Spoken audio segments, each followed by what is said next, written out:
মিজানুর রহমান আজহারী নামটা সবার কাছে খুবই পরিচিত। বাংলাদেশের আলেমদের মধ্যে প্রথম সারির একজন আলেম, স্বনামধন্য বক্তা ও লেখক। ৮ নভেম্বর চলতি বছরের বিভাগীয় শহরে তাফসির করবেন না বলে ঘোষণা দিয়ে প্রচণ্ড সমালোচনার মুখে পড়েছিলেন।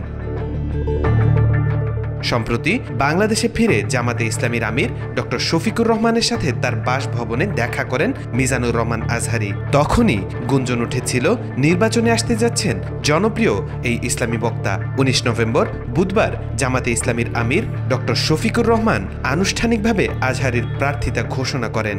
বলেন, ঢাকা ৫ আসনে জামাত থেকে প্রার্থী হবেন মিজানুর রহমান আজহারী। তবে তার ঘনিষ্ঠ সূত্র জানিয়েছে, জামাত আমির ডক্টর শফিকুর রহমানের সিদ্ধান্তকে সম্মান করেন। ব্যক্তিগত কারণ ও দাওয়াতি কাজে মনোযোগ দেওয়ার জন্য নির্বাচনী প্রতিদ্বন্দ্বিতা থেকে সরে দাঁড়ানোর সিদ্ধান্ত জানিয়েছেন। মিজানুর রহমান আজহারীর এমন সিদ্ধান্তে জামাতের ভেতর মিশ্র প্রতিক্রিয়া সৃষ্টি হয়েছে। অনেকের মতে আজহারীর ব্যাপক জনপ্রিয়তা ও তরুণদের মধ্যে গ্রহণযোগ্যতা আসনটিতে জামাতের জন্য ইতিবাচক ভূমিকা রাখতে পারত। মিজানুর রহমান আজহারীর কথা বলার সৌন্দর্য ও ভালো আলোচনার কারণে এক একটা মাহফিল হয়ে উঠত এক একটা জনসমুদ্র। যেখানেই যেতেন সেখানেই লাখ লাখ মানুষের সমাগম হতো। দূর দূরান্ত থেকে মানুষ ছুটে আসতো তার আলোচনা শুনতে।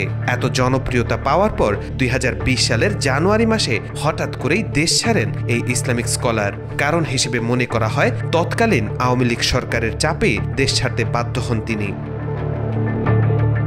ঢাকা ৫ আসনটি ঐতিহ্যগতভাবে গুরুত্বপূর্ণ হিসেবে বিবেচিত। এ আসনে নতুন প্রার্থী মনোনয়ন দেওয়ার বিষয়ে দলটির নীতি নির্ধারকেরা পুনর্বিবেচনায় বসেছেন বলে জানা গেছে। তবে এ আসন থেকে ঢাকা মহানগর দক্ষিণের নেতা ও ইউনিয়ন পরিষদের সাবেক চেয়ারম্যান কামাল হোসেন জামাতের হয়ে নির্বাচনী প্রচারণা চালিয়ে আসছেন। তাওফিকুল ইসলাম, আজকাল।